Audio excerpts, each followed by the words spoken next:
বন্ধুরা দেখেন, কয়েল দিয়ে আমাদের খামারের মশা তাড়াইতে পারি না, সেজন্য আজকে একটা আধুনিক বুদ্ধি নিয়ে আসছি। এই যে দেখেন, গরুর গোবর দিয়ে লাকড়ি বানাইছি, সেই লাকড়ি ওড়াইয়া মশাকে দূর করতেছি। দেখেন কয়েল দিছি,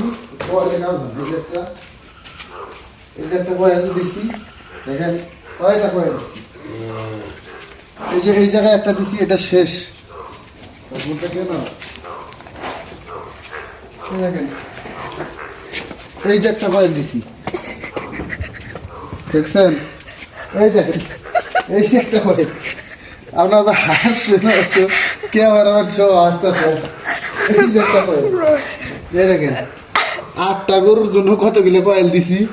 দেখেন কয়েল দেওয়ার পর দেখেন মশা যায় না, না যাওয়ার কারণে পরে দেখেন আমি মশার 12টা বাজার জন্য এই দেখেন লাকড়ি ব্যবহার করছি। বিষয়টা কেমন হয়েছে অবশ্যই কমেন্ট করে জানাবেন সবাই।